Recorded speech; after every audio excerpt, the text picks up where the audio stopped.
Ladies and gentlemen, thanks for joining us for another PlayForge video. We are going to be kind of flying through this one a little bit.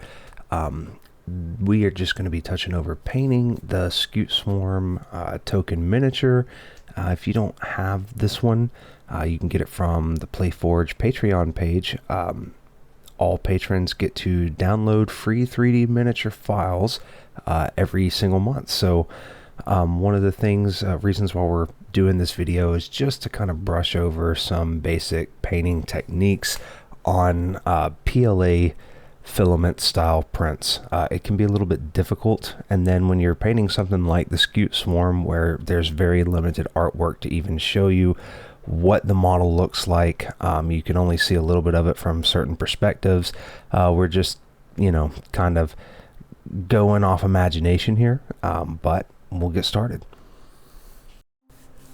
Okay, so I'm just going to talk a little bit about the process here, and then I'm just going to let you guys just kind of watch the video with a little bit of peaceful music. You can download any of the music on these videos, by the way, from the Patreon page. So in a lot of the stuff that I do, I started off with an automotive primer. It's an affordable option that does a really good job filling in the gaps between some of the PLA filament layers. Now, normally I like to airbrush a base. I like to airbrush a layered base, really, with some color contrast, because the airbrush is going to atomize the paint and just kind of let it lay down onto the surface of the model. Therefore, it won't create much texture that you would create with a brush. However, for this, really, because there's such a limited source material for the Scute Swarm, I just needed some perspective, just something to kind of paint on top of, to go off of, besides the primer color. At this point in the video, honestly, I really wasn't even sure what I was going to be doing with this. So I did know that I wanted to put some darker contrast down with the airbrush, because I was going to be starting off with some darker colors and then working in some light green. I decided to mix primary colors out of some tester paint. It's still miniature model paint, but none of the colors that I'm using are any of the fancy, Citadel or Vallejo or any of that stuff. Mainly because I wanted to make sure that I could blend whatever color contrast I was going for here. So something you're going to be seeing a lot in this video is a lot of rework over and over and over. When you're dealing with a PLA print, you're going to have material soaking in, especially depending on what type of material you printed with. This was carbon fiber, so even though you primed it, primer doesn't cover everything unless you just soak the model in primer.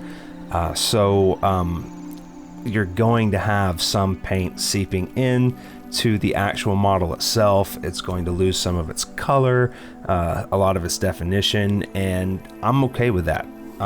If you take a look at the artwork here, beautiful artwork, by the way, you'll see a ton of color variation, and part of the reason for this is in digital painting, there's a technique that's called boxing it in. It's right at the beginning, and it's where the artist essentially just starts painting color contrast over their sketch. They're not necessarily actually trying to define the form of what you're looking at yet. They're just giving themselves a little bit of perspective to start off with. They start blending in their colors and adding shading and highlights and defining strokes and whatnot later in the process, right? And in a way, having to build the paint layers on top of each other over and over until you really get exactly somewhere close to what you're looking for does kind of help mimic the look that the artist got. And a good way to help ensure that you get this technique is essentially what I'm doing right here, especially in the beginning layers of your brush strokes. You don't have to worry about precision.